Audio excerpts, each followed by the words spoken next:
Good morning students. Solution की आज की क्लास में हम असामान्य मोलर द्रव्यमान के बारे में पढ़ेंगे, अबनॉर्मल मोलर मास के बारे में पढ़ेंगे। तो अबनॉर्मल मोलर मास से क्या मतलब है? देखिए, जब जब किसी विलेय पदार्थ को विलायक में घोला जाता है और यदि विलेय पदार्थ का विलयन में वियोजन, आयनन या संगुणन हो जाता है, तो उस विलयन में जब विलेय पदार्थ का हम मोलर मास ज्ञात करते हैं, मोलर द्रव्यमान ज्ञात करते हैं, तो वो मोलर द्रव्यमान का मान सामान्य मान की अपेक्षा कम या ज्यादा हमें प्राप्त होता है, जिसे हम क्या कहते हैं? असामान्य मोलर द्रव्यमान कहते हैं। ठीक है, यानी कि अगर विलेय पदार्थ का विलयन के अंदर वियोजन, आयनन या संगुणन हो जाता है, तो उस वजह से विलेय पदार्थ का जो मोलर द्रव्यमान है, वो मोलर द्रव्यमान है, उसका जो मान है वो सामान्य मान की अपेक्षा कम या ज्यादा अपने को प्राप्त होता है, जिसे हम क्या कहते हैं? असामान्य मोलर द्रव्यमान कहते हैं। तो ये जो असामान्य मोलर द्रव्यमान होता है, एबनॉर्मल मोलर मास जो होता है, वो अणुसंख्यक गुणधर्म के व्युत्क्रमानुपाती होता है। अणुसंख्यक गुणधर्म, या फिर कहूं विलेय के कणों की संख्या के व्युत्क्रमानुपाती होता है। ठीक है, तो असामान्य मोलर द्रव्यमान कब प्राप्त होता है? जब या तो विलेय पदार्थ का विलयन के अंदर आयनन या वियोजन हो जाए, या फिर विलेय पदार्थ का विलयन के अंदर संगुणन हो जाए। कंडीशन फर्स्ट, माना कि जब विलेय पदार्थ को विलायक में घोला गया, तो विलेय पदार्थ का विलयन में क्या हो गया? आयनन या फिर क्या हो गया? वियोजन हो गया। आयनन या वियोजन हो गया।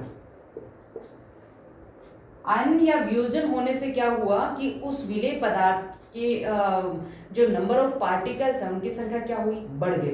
नंबर ऑफ पार्टिकल्स की संख्या अगर बढ़ेगी, तो जो उस विलेय पदार्थ का जो मोलर मास है, वो मोलर मास क्या प्राप्त होगा? अपने को कम मिलेगा, क्योंकि नंबर ऑफ पार्टिकल की संख्या अगर बढ़ेगी तो उस विलेय पदार्थ का मोलर मास जो होगा वो सामान्य मान की अपेक्षा अपने को क्या मिलेगा? कम मिलेगा। फॉर एग्जाम्पल, जैसे NaCl है,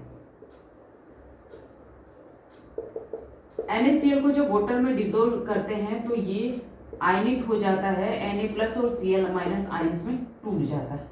ठीक है, यानी विलयन में जो एक्वस सॉल्यूशन में NaCl जो होता है वो दो पार्टिकल्स में टूट जाता है, जिसकी वजह से क्या होता है? नंबर ऑफ पार्टिकल्स की संख्या बढ़ जाती है, और जो NaCl का जो मोलर मास हम ज्ञात करते हैं, वो मोलर मास अपने को क्या मिलता है? सामान्य मान की अपेक्षा अपने को क्या मिलता है? कम मिलता है। जैसे रियल इसका होता है 58.5, लेकिन विलयन अवस्था में अपने को क्या मिलेगा? 29.25 ग्राम मिलेगा, यानी आधा मिलेगा।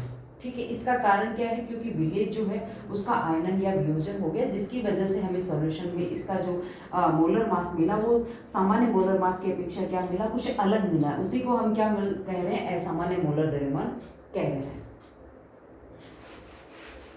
कंडीशन सेकेंड,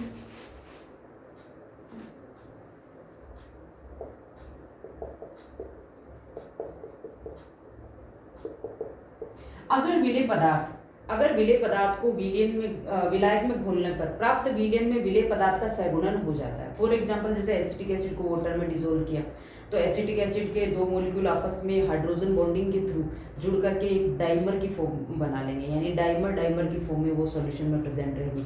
इसी तरह से बेंजोइक एसिड, बेंजीन में, फिनोल है बेंजीन में, ये क्या करते हैं? ये विलयन के अंदर, जैसे बेंजोइक एसिड बेंजीन में, या फिर कहूँ एसिटिक एसिड वाटर के अंदर है, तो ये क्या करते हैं? सगुणित कर लेते हैं उस विलयन में। उस सगुणित अवस्था में जब रहते हैं, तो जो विलेय है उसका जो मोलर विलेय के कणों की संख्या कम हो जाएगी सगुणन से।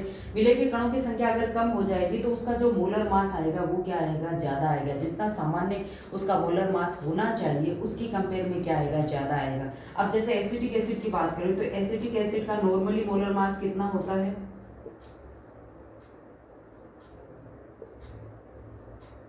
CH3COH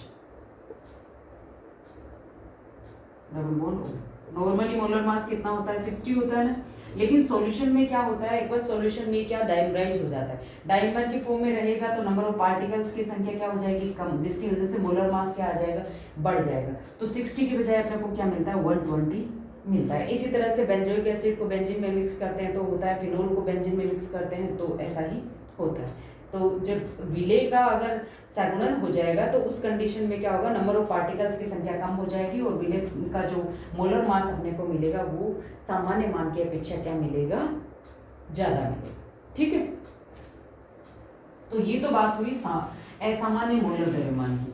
तो ये जो असामान्य मोलर द्रव्यमान है इसको ज्ञात करने के लिए वॉन थोप ने एक गुणांक दिया जिसे वॉन थोप गुणांक कहते हैं।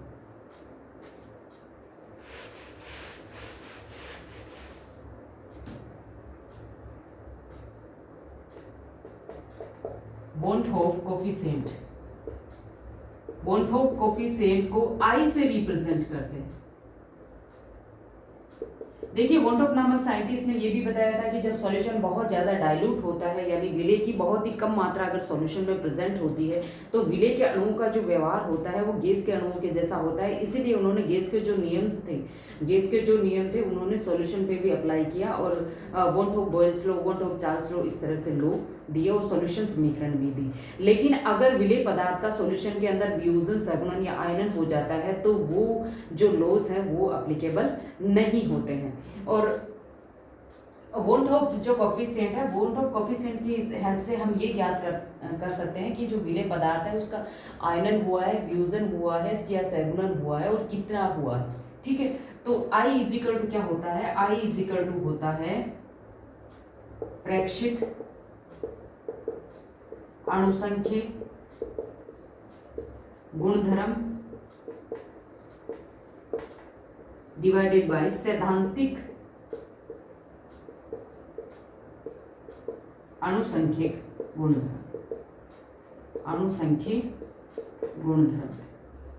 अणुसंख्यिक गुणधर्म कौन से होते हैं, प्रेक्षित अणुसंख्यिक गुणधर्म बटा सैद्धांतिक। सैद्धांतिक मतलब रियल वैल्यू जो होनी चाहिए, प्रेक्षित जो अपन ने कैलकुलेट किया है वो वैल्यू होती है।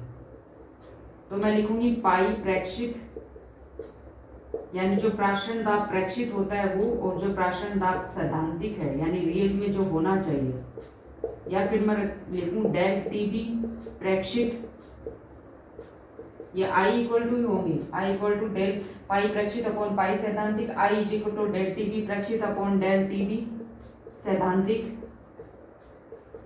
थ्योरेटिकल, या फिर मैं लिखूं डेल TF प्रेक्षित और डेल टीबी सैद्धांतिक, या फिर मैं लिखूं I equal to del P, यानी जितने भी अणुसंख्यिक गुणधर्म है उनको उनकी प्रेक्षित वैल्यू डिवाइडेड बाय सैद्धांतिक वैल्यू। लेकिन इसी को हम मोलर मास के सेंस में लिखेंगे तो कैसे लिखेंगे, विलेय का मोलर मास सैद्धांतिक वैल्यू डिवाइडेड बाय विलेय के मोलर मास की प्रेक्षित वैल्यू। मैंने रिवर्स क्यों लिखा, इसलिए लिखा क्योंकि जो मोलर मास है वो अणुसंख्यिक गुणधर्म के क्या होता है, व्युत्क्रमानुपाती होता है। इसलिए I इजिकल टू, अगर अणु का मोलर द्रव्यमान की बात कर रही हूं तो क्या लिखूंगी, Ma सैद्धांतिक अपॉन Ma प्रेक्षित। अगर I का मान क्या है, इक्वल टू 1 आता है, कंडीशन फर्स्ट, अगर I का मान कब 1 आता है, I का मान 1 आता है, I का मान 1 कब आएगा, जब अपनी प्रेक्षित जो अपन ने जो कैलकुलेट किया है वो मोलर द्रव्यमान और जो रियल में उसका मोलर द्रव्यमान होना चाहिए वो दोनों अगर सेम है तब आएगा I का वैल्यू फर्स्ट 1 आएगा। इसका मतलब क्या हुआ कि जब विलेय पदार्थ को आपने विलायक में खोला तो विलयन में के अंदर विलेय का न तो आयनन हुआ है, न ही वियोजन हुआ है, न ही सगुणन हुआ है, वो नॉन इलेक्ट्रोलाइट कोई सॉल्यूट है। अगर I का वैल्यू 1 से ज्यादा आता है, I का वैल्यू 1 से ज्यादा कब आएगा, I का वैल्यू 1 से ज्यादा, ध्यान देखिए I का वैल्यू 1 से ज्यादा तब आएगा जब सैद्धांतिक मान ज्यादा हो। सैद्धांतिक मतलब जो एग्जैक्ट होना चाहिए वो चीज ज्यादा है, लेकिन अपन ने जो कैलकुलेट करी वो चीज कम आ रही है। ठीक है, यानी सामान्य मान की अपेक्षा अगर कम आ रही है कम कब आती है? जब आयनन या वियोजन हो जाता है, क्योंकि जब वो टूट जाएगा कणों के अंदर तो कणों की संख्या बढ़ जाएगी और उसका मोलर मास क्या हो जाएगा? घट जाएगा। यानी कि अगर I का मान ग्रेटर देन 1 है तो इसका मतलब क्या हुआ कि विलेय का सॉल्यूशन के अंदर आयनन या वियोजन हो गया है। I ग्रेटर देन 1 अर्थात विलयन में विलेय पदार्थ का आयनन या वियोजन हुआ है। अगर I का वैल्यू लेसर देन 1 आता है, लेसर देन 1 कब आएगा? लेसर देन 1 जब आएगा जब ये Ma प्रक्षेप का मान ज्यादा होगा। जो भी मोलर मास अपन ने ज्ञात किया है सॉल्यूशन के अंदर विलेय का, वो अपने को ज्यादा मिल रहा है कंपेयर टू जितना होना चाहिए, उसकी कंपेयर की बजाय अपने को जो कैलकुलेट किया वो ज्यादा मिल रहा है। वो कब मिलता है? जब मॉलिक्यूल डाइमराइज हो जाता है, सगुणित हो जाता है, तब कणों की संख्या कम हो जाती है और मोलर मास क्या होता है? बढ़ जाता है। यानी I अगर लेसर देन 1 है तो इसका मतलब है कि विलेय का विलयन के अंदर सहगुणन हो गया। इस तरह से वॉन हॉफ कोफिशिएंट की हेल्प से हम ये ज्ञात कर सकते हैं, वॉन हॉफ कोफिशिएंट की हेल्प से, कि विलेय पदार्थ का आयनन हुआ है या वियोजन हुआ है या फिर एक सगुणन हुआ है। ठीक है, आज के लिए इतना ही, बाकी नेक्स्ट क्लास में। Thank you.